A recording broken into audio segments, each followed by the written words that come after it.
चलिए बच्चों देखिए नेक्स्ट वीडियो। हमने डिटर्मिनेंट की थ्योरी पढ़ी थी, कोफैक्टर और माइनर और एरिया से रिलेटेड। अब इसके बाद माइनर और कोफैक्टर पे बेस्ड प्रॉब्लम्स कैसे बनती हैं उन प्रॉब्लम्स को देखिए। सबसे पहले बच्चों मैंने एनसीईआरटी के अलोंग प्रॉब्लम नंबर 4.4 एक्सरसाइज की प्रॉब्लम नंबर 3 लिखी है आपके सामने, और इसमें क्या कहा है इसने, using cofactor of element of second row evaluate this determinant.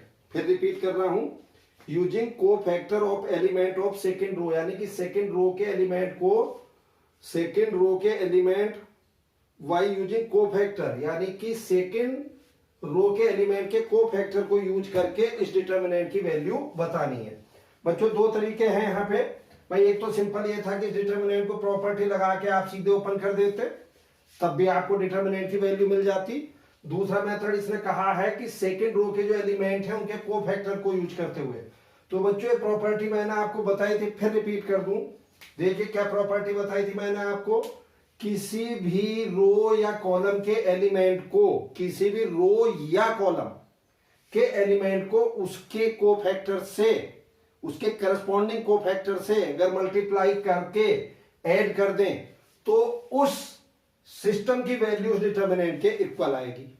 Clear है? सेकंड प्रॉपर्टी क्या बताई थी इसी में? सेकंड प्रॉपर्टी मींस दूसरा रूप इसका, अगर किसी भी रो या कॉलम के एलिमेंट को उसके करस्पॉन्डिंग एलिमेंट के कोफैक्टर से मल्टीप्लाई ना करके किसी दूसरे कोफैक्टर से अगर हम उसको मल्टीप्लाई करते हैं तो उसकी वैल्यू 0 होगी।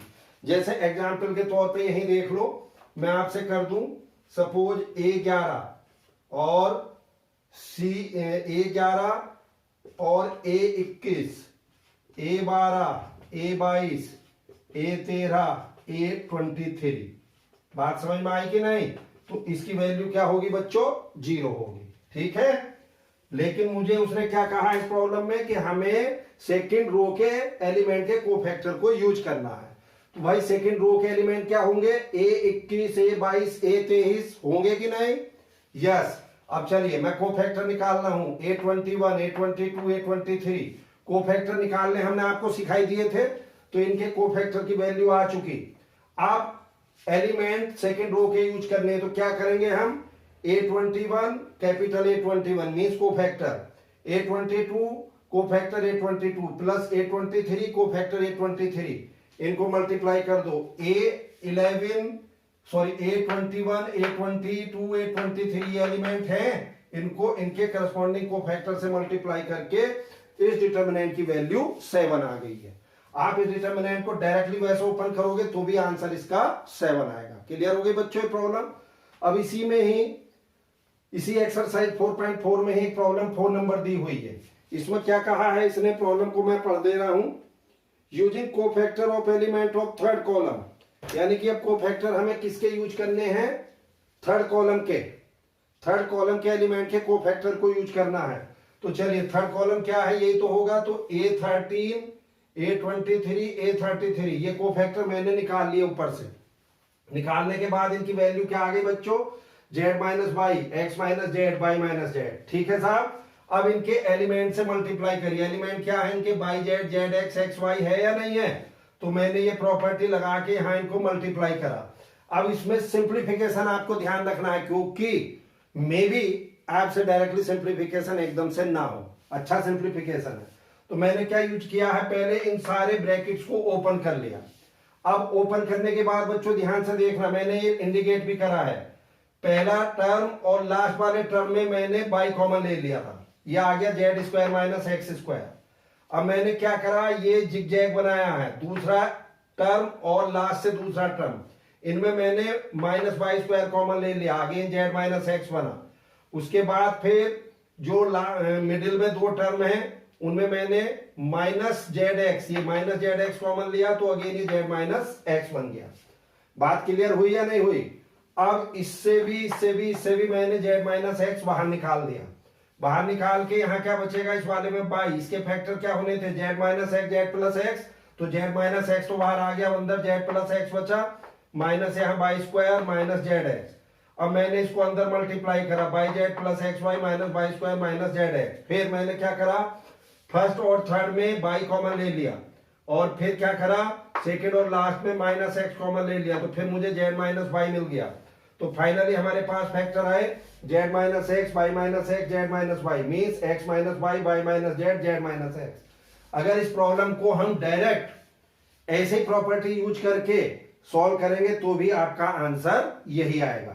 और अगर थर्ड कॉलम के कोफैक्टर के एलिमेंट को यूज करेंगे तो भी आंसर यही आएगा। तो इस ढंग से हम इनको आराम से निकाल सकते हैं। फोर्थ एक्सरसाइज बहुत लेंदी नहीं है, 2 प्रॉब्लम मैंने आपको करके दिखा दी, बाकी 2-3 प्रॉब्लम में ऐसी कोफैक्टर और माइनरी पूछा गया है, आप इजिली निकाल सकते हैं। अब आप इसकी 5th एक्सरसाइज देखेंगे, नोट करिए इसे। चलिए बच्चों देखिए नेक्स्ट इस प्रॉब्लम्स को देखिए। ये प्रॉब्लम है आपकी 5th एक्सरसाइज की, और 5th एक्सरसाइज की कौन सी प्रॉब्लम है, 14 नंबर। इसमें क्या कह रहा है, देखिए फॉर मैट्रिक्स ए ये गिवन है 3 2 1 1, find number a and b such that, ये आपको एक रिलेशन दिया हुआ बच्चों, A square plus small a into matrix plus b into I. I का मतलब यहाँ सेकेंड ऑर्डर है, अगर मैट्रिक्स ए सेकेंड ऑर्डर की, equal to O means null matrix. तो चलिए बच्चों ए बी की वैल्यू निकालनी, कैसे निकाल लेंगे, सबसे पहले ए स्क्वायर निकाल लेंगे हम। ए स्क्वायर क्या होगा, ए इंटू ए डैश, सॉरी ए इंटू ए, दोनों को मल्टीप्लाई करा, ए स्क्वायर की वैल्यू हमारी ये आ चुकी। अब इस ए स्क्वायर को और इस ए को उठा के इस इक्वेशन में जो गिवन है उसमें रख दिया मैंने। ए स्क्वायर की जगह ये रखा प्लस ए, और ये कैपिटल ए की जगह मैंने ये रख दिया बी, आई की जगह मैंने आइडेंटिटी मैट्रिक्स, और ओ की जगह नल मैट्रिक्स सेकेंड ऑर्डर की। इस ढंग से मैंने क्या करा, इसमें ए को आप देखिए ए को अंदर मल्टीप्लाई करा, इधर बी को अंदर मल्टीप्लाई करा, फिर मैंने क्या किया, इन दोनों को पहले ऐड किया, ये आ गया, फिर इसको इसके साथ ऐड किया, वो ये आया, और इक्वल टू नल मैट्रिक्स, और इसको मैंने कंपेयर कर दिया दोनों तरफ। क्लियर है बच्चों।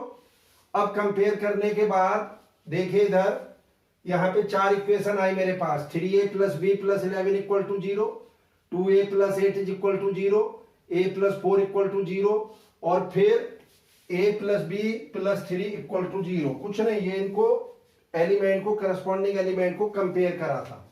तो एक ढंग से बच्चों मैं कह सकता हूं कि हमारी ये जो इक्वेशन है इसको आप नंबर 1 कह सकते हो, इसे 2 और इसे 3 और इसे 4। तो मैंने इक्वेशन 3 से इक्वल टू -4 निकाला, जो कि इक्वेशन 4 में रखा, तो यहां से b इक्वल टू 1 आया।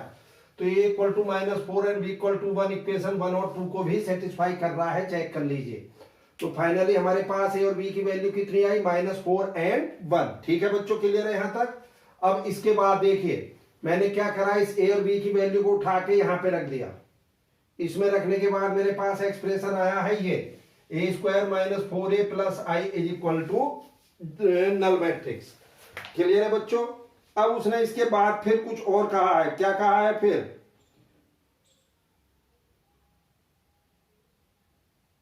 नंबर नहीं, उसने सिर्फ नंबर ए और बी ही पूछा है। अब बच्चों यहां पे देखिए इसी प्रॉब्लम्स को कैसे पढ़ाया जा सकता है। इससे पहले प्रॉब्लम नंबर 13 किस टाइप की है, कोई मैट्रिक्स दी है ए, और आपसे कहा जाएगा कि ये जो इक्वेशन है हमारी ये कि साहब इसको प्रूव करिए, वेरीफाई करिए कि ये मैट्रिक्स इसको सेटिस्फाई कर रही है। तो क्या करते हैं बच्चों हम उस केस में, यहां पर ये वैल्यू उठा कर रखेंगे स्क्वायर की, ए की और आई की, और इक्वल टू ये पूरा सॉल्व करके इक्वल टू नल मैट्रिक्स के आ जाएगा। तो हम कहेंगे कि यस इस इक्वेशन जो मैट्रिक्स ए है इस इक्वेशन को सेटिस्फाई कर रही है। अब यहीं पे फिर क्या बोलता है वो, hence find the A inverse. Hence means इसको यूज करते हुए, तो भाई इसको यूज करते हुए मींस इन ए इनवर्स तो हम वैसे भी निकाल सकते थे। कैसे भाई, मैं डिटर्मिनेंट निकालते और एडजॉइंट निकालते। इनवर्स का फॉर्मूला मैंने बताया है ना आपको, एडजॉइंट ओवर डिटर्मिनेंट, एक मेथड तो वो था, लेकिन नहीं, वो ये कह रहा है कि इसको यूज करते हुए ए इनवर्स निकालना है। तो मैंने क्या करा बच्चों, पूरी इक्वेशन को ए इनवर्स से मल्टीप्लाई कर दिया, स्क्वायर को इनटू ए लिख दिया, 4 ए इनवर्स ए, आई से पहले इनवर्स आई और ये ए इनवर्स ओ। अब ध्यान से देखिए, ए इनवर्स इनटू ए, आई आ गया, ये प्रॉपर्टी बताई थी मैंने, दोनों को मल्टीप्लाई करेंगे ए और ए इनवर्स को, तो आई आएगा, इनटू ये वाला यहां आया, ए इनवर्स ए आई आ चुका, अब A inverse I. Identity matrix को किसी भी मैट्रिक्स से मल्टीप्लाई करोगे तो वो अपना इफेक्ट नहीं छोड़ेगी, तो यानी कि A inverse I A inverse के इक्वल हो गया, और किसी भी नल मैट्रिक्स को किसी मैट्रिक्स से मल्टीप्लाई करोगे तो वो उसको नल मैट्रिक्स में कन्वर्ट कर देगी, तो इसकी वैल्यू नल मैट्रिक्स आ गई। अब ये आई ए को मैं ये लिख दिया, 4i plus a inverse equal to null matrix. अब यहां से ए इनवर्स, 4i उधर चला गया और ए उधर चला गया, माइनस ए हो गया, नल मैट्रिक्स तो 0 0, इसको तो छोड़ दो। अब मैंने ये 4i की जगह 1 0 0 1 लिखा और यहाँ पे माइनस ए ये वैल्यू दे दी। अब ए इनवर्स मुझे निकालना था ये, तो मैंने इसको 4 से अंदर मल्टीप्लाई करा और उसके बाद इस मैट्रिक्स में से इसको सब्ट्रैक्ट करके फाइनली मेरा ए इनवर्स 1 -2 -1 एंड 3 आ चुका। क्लियर है बच्चों? अब इसी में जैसे मैंने आपसे कहा था, प्रॉब्लम नंबर 13 आप देखिए, 13 में आपको यही दिया हुआ है, मैट्रिक्स ए दी है और कहा है so that a square -5a + 7i equal to null matrix. वही काम करना था, ए स्क्वायर की वैल्यू, ए की वैल्यू, आइडेंटिटी मैट्रिक्स, इनको इक्वेशन में रखे इक्वल टू नल मैट्रिक्स के लाना था। फिर हैंस फाइंड ए इनवर्स, तो हैंस फाइंड ए इनवर्स इस ढंग से निकालेंगे। इसी के बाद 14 नंबर मैंने आपको करा दिया, 15 नंबर में भी ये पूछा है और 16 नंबर में भी ये पूछा है। 15 और 16 थर्ड ऑर्डर की हैं, बस सिर्फ ऑर्डर चेंज है, बाकी प्रॉब्लम में कोई भी अंतर नहीं है। तो चलिए बच्चों इसको देखिए, 1 मिनट नोट करिए। चलिए बच्चों देखिए, नेक्स्ट आगे की प्रॉब्लम्स देखो। एक प्रॉब्लम नंबर 18 है इसी एक्सरसाइज की 4.5 की। इसमें आपसे क्या पूछा जा रहा है, if A is invertible matrix of order 2 then find the value of determinant A inverse. तो बच्चों कैसे निकालेंगे, हम जानते A inverse equal to identity matrix होता। अब दोनों तरफ इसका डिटरमिनेंट लगा दीजिए। अब ये डिटरमिनेंट जैसे ए बी है तो इसे क्या कहेंगे, determinant a into determinant b, और डिटरमिनेंट आई का 1 हो गया। अब determinant A inverse equal to 1 over determinant a, यानी कि 1 ओवर डिटरमिनेंट ए, और ये आपका कौन सा आंसर आ जाएगा, बी आंसर आ जाएगा। ठीक है बच्चों, तो इस ढंग से आप 5th एक्सरसाइज की प्रॉब्लम्स करेंगे। ज्यादातर प्रॉब्लम्स तो इसमें वेरिफिकेशन की है, और वेरिफिकेशन बहुत टिपिकल नहीं है। आप अगर इसके एग्जाम्पल कर ले, पहले एग्जाम्पल करने के बाद जब एक्सरसाइज करेंगे कोई समस्या नहीं आएगी। आपके पास अलग से कोई टेक्स्ट बुक हो, ML अग्रवाल हो, RS अग्रवाल हो, उसकी भी हेल्प ले सकते हो, बहुत इजी वर्क बन जाएगा। तो इस ढंग से आप इसकी 4th और 5th एक्सरसाइज कर लेंगे। नेक्स्ट प्रॉब्लम देखिए, एक प्रॉब्लम मैंने अपनी तरफ से लिखी है, if A and B are two matrices of third order and the value of determinant A equal to 2, determinant B equal to -3, then find the value of 3AB, determinant of 3AB। तो चलिए बच्चों, और ये problem इसी साल आई है 2020 में, 1 number में आपके यहाँ आई है CBSE बोर्ड में। तो चलिए देखिए, मैंने आपसे कल बताया था जैसे कोई K कांस्टेंट है KA, और अगर वो मैट्रिक्स थर्ड ऑर्डर की है तो क्या होगा डिटरमिनेंट KA का K³ इंटू डिटरमिनेंट A, और अगर ये मैट्रिक्स हमारी n ऑर्डर की है तो ये K की power n into determinant A हो जाएगा। बताया था ना, डिटरमिनेंट में उतने ही गुना बाहर आता है निकल के।